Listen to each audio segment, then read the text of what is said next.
बहुत बहुत धन्यवाद साथियों। Umesh A to Z YouTube channel में साथियों, सड़क से लेकर संसद तक पहुंचना कोई मामूली काम नहीं।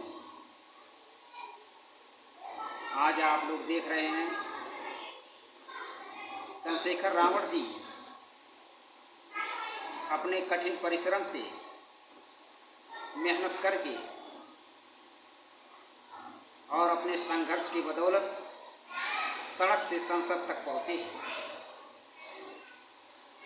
अब उनकी आवाज़ संसद में भी गूंजेगी। नगीना की सीट से चुनाव जीत कर गए हैं चंद्रशेखर रावण लगभग 1.5 लाख वोटों से। चंद्रशेखर जी का संघर्ष काफ़ी महत्वपूर्ण माना जा रहा है। कोई भी घटना कहीं पर घटती है तो वह वहाँ पहुँचने का काम करते हैं। चंद्रशेखर रावण ने जो संगठन खड़ा किया अपनी मेहनत के बदौलत और गरीबों मजदूरों की आवाज़ को उठाने का काम किया है, इससे मालूम होता है कि चंद्रशेखर रावण का भविष्य अब आगे बढ़ रहा है और बढ़ता ही रहेगा।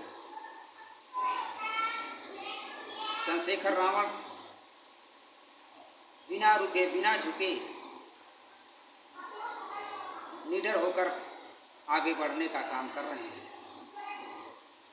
जब चंद्रशेखर रावण चुनाव लड़ रहे थे नगीना सीट से, इनके किसी पार्टी के दोस्त ने इनका साथ नहीं दिया और चंद्रशेखर रावण को बहुत हल्के में ले रहे थे। आज चंद्रशेखर रावण वो सारे लोग चाहते हैं, सारे लोगों की ज़रूरत है। दोस्तों, पंचायत सियारों की होती है, शेर तो सीधा सीधा हमला कर देता है।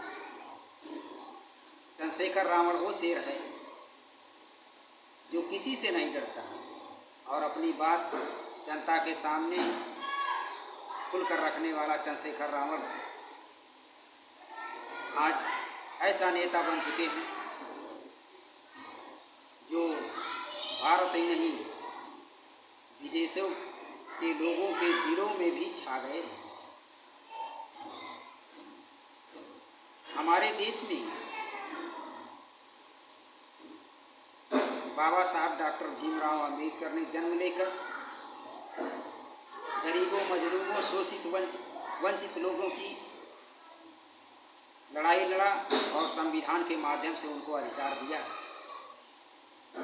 जो लीडर और निर्भीक होकर लंदन के गोलमेज सम्मेलन में जब बोलते थे तो ऐसा मालूम होता था जैसे कोई शेर दहाड़ रहा है। आज बाबा साहब डॉक्टर भीमराव अंबेडकर को भारत का ही नहीं पूरे देश के लोग भी जानते हैं और उनको मानते हैं, जिन्हें हम अंतर्राष्ट्रीय शेर कहते हैं। शेर किसी से नहीं डरता और ना शेर पंचायत करता है। शेर तो दहाड़ कर सीधे सीधे हमला कर देता है। उसी तरह से चंद्रशेखर रावण भी भारत के एक शेर बन चुके हैं। वो दहाड़ रहे हैं, शोषित वंचित गरीबों मजलूमों की आवाज़ को उठाने का काम कर रहे हैं, उनकी लड़ाई लड़ रहे हैं। अब उनकी आवाज़ संसद में भी गूंजेगी और वो भी जय भीम के नारों से, जय भीम के स्लोगन से। कुछ लोग वोट लेने के लिए दलित समाज को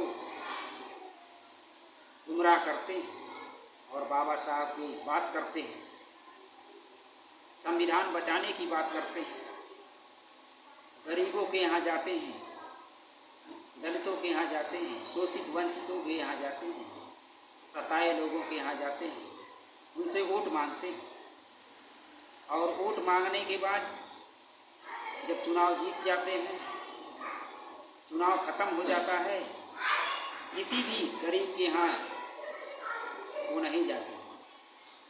जब गरीबों के ऊपर जुल्म और ज्यादती होती है, उनका शोषण होता है, उनकी सुध भी नहीं लेने जाते, उनके सुख दुख में भी पहुँचने का काम नहीं करते। लेकिन चंद्रशेखर रावण एक ऐसे व्यक्ति हैं जो चुनाव के पहले भी जाते थे, चुनाव के बाद भी जाते हैं और जाएंगे भी, और वो गरीबों, मजलूमों, शोषितों की आवाज़ को उठाएंगे, उनकी लड़ाई लड़ेंगे और उनको न्याय दिलाने का काम करेंगे।